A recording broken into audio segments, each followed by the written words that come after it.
नमस्कार साथियों, आप देख रहे हैं पहाड़ टीवी और मैं हूं नवल खाली। और इस वक्त हम लोग हैं देहरादून के स्वास्थ्य निदेशालय में, और जहां पर नर्सिंग एकता मंच के जो युवा साथी हैं वो इस वक्त यहां पर हैं। लगातार एक जगह से दूसरी जगह अधिकारियों के चक्कर काट रहे हैं। वर्षवार नियुक्ति की मांग है।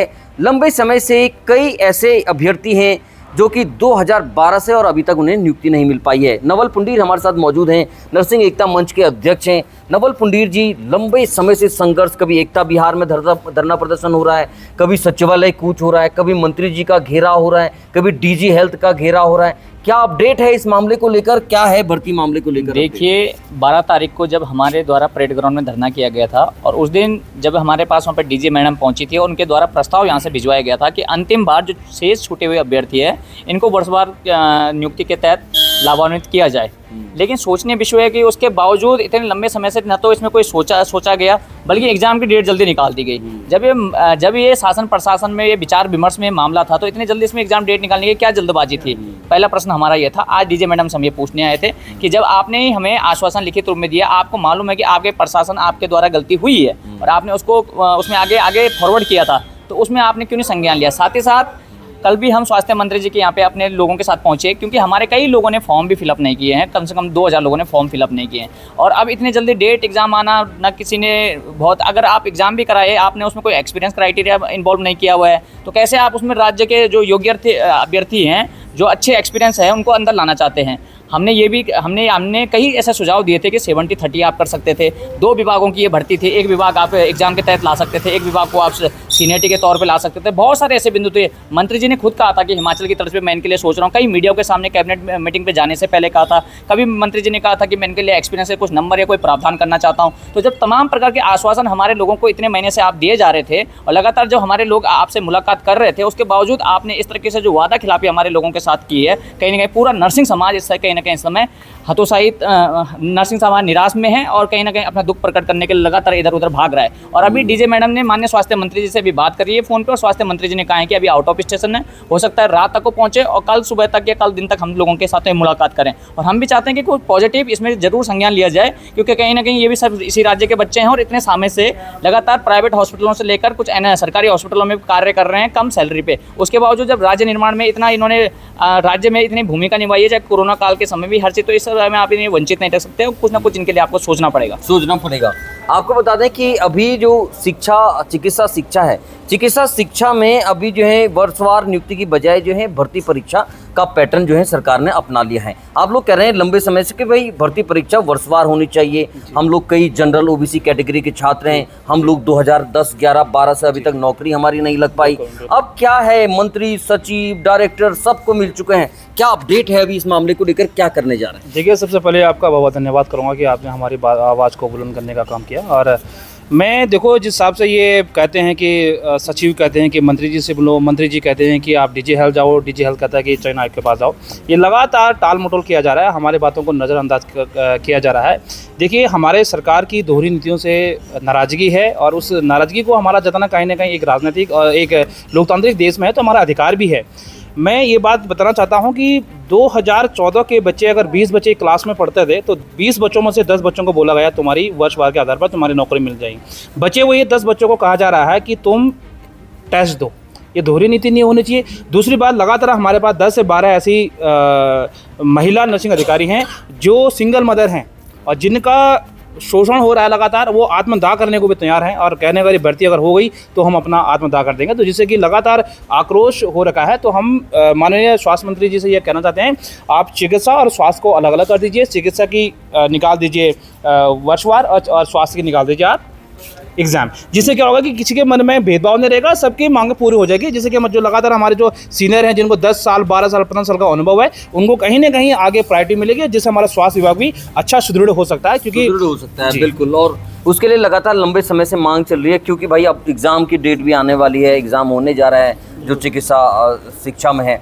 क्या कहेंगे, एक लंबे समय का संघर्ष रहा, आप लोग आमरण अनशन से तमाम चीज़ें रहे, पानी की टंकी तक चढ़ गए, फिर भी उसके बावजूद जो है कोई सॉल्यूशन नहीं निकल पाया? देखिए, सबसे पहले तो मैं ये कहना चाहूँगा कि 2020 में जब नियमावली बनी थी तो नियमों को बदल करके उसको जो है परीक्षा के माध्यम से जो नियमावली बनाई थी और परीक्षा न कराकर उसमें फिर से वर्षवार कराया गया।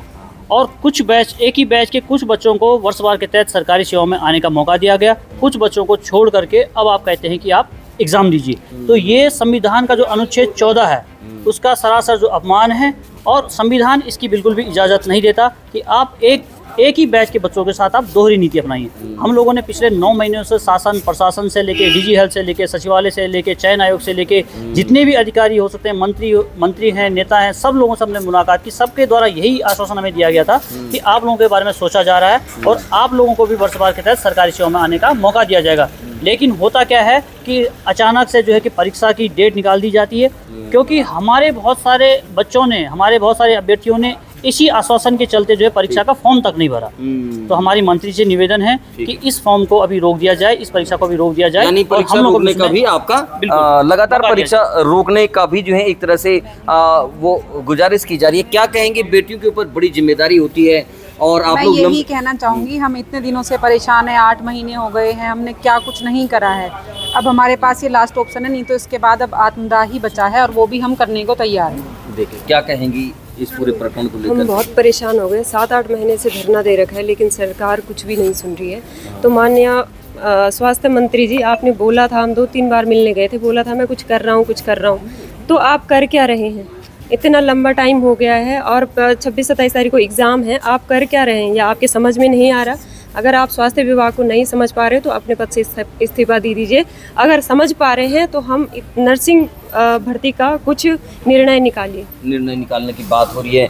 क्या कहेंगे मैडम, एक लंबा समय का इंतजार, क्योंकि भाई अधिकतर जो जनरल ओबीसी के जो छात्र हैं वो इस भर्ती, पिछली वाली जो वर्षवार भर्ती हुई थी उससे वंचित रह गए हैं, अब जो है परीक्षा हो रही है, क्या कहेंगे? हाँ, अभी जैसे सब लोगों ने तो बता ही दिया है कि मतलब क्या मैटर है। बस मैं एक चीज़ पॉइंट रखना चाहती हूँ, जो भी हमारे जूनियर साथियों ने जो कैलकुलेशन लगाया है एज का कि मतलब 5 साल भर्ती आएगी, 6-10 साल बाद भर्ती आएगी, तो वो 40-45 मतलब 45 में तो नहीं होता, पर 42 साल तक हमारी एज लिमिट है, ठीक है। तो हम लोगों ने 10 साल पहले जो नर्सिंग करी थी, अगर हम लोग भी उस चीज़ के बारे में सोचते कि हाँ हमारी एज वहाँ तक पहुँच जाएगी, तो हम यहाँ थोड़ा ना होते खड़े आज, है ना। और सरकार ने जो वो एक्सपीरियंस हटा के, फॉर्म 16 हटा के, वो सब चीज़ जो हमारे साथ किया है वो बिल्कुल भी अच्छा नहीं है। क्योंकि एक जो एक्सपीरियंस नर्सिंग अधिकारी है वो तो सड़कों में धक्के खा रहा है, और जो 25-26 का निकला हुआ आदमी है, जो भी हमारे जो निकलते हैं जूनियर, वो अगर हॉस्पिटल में लग जाएगा, वो कौन सा अच्छा काम कर लेगा? ये भी तो एक मुद्दा है। आप क्वालिटी देखो ना, किसी भी मतलब आपका ऐसा, हम लोगों का ऐसा प्रोफेशन है नर्सिंग अधिकारियों का कि हम पेशेंट के साथ जो हमें डील करना होता है, पेशेंट को हमें ट्रीटमेंट देना है, जो भी देना है, लिखेगा तो डॉक्टर ही दवाई, हमें वही फॉलो करना है। हम अगर लिख भी देना तो डॉक्टर से काट के चला जाता है कि नहीं आपको ये देना है, ठीक है, आपको हमें उन्हीं से कंसर्न करना है।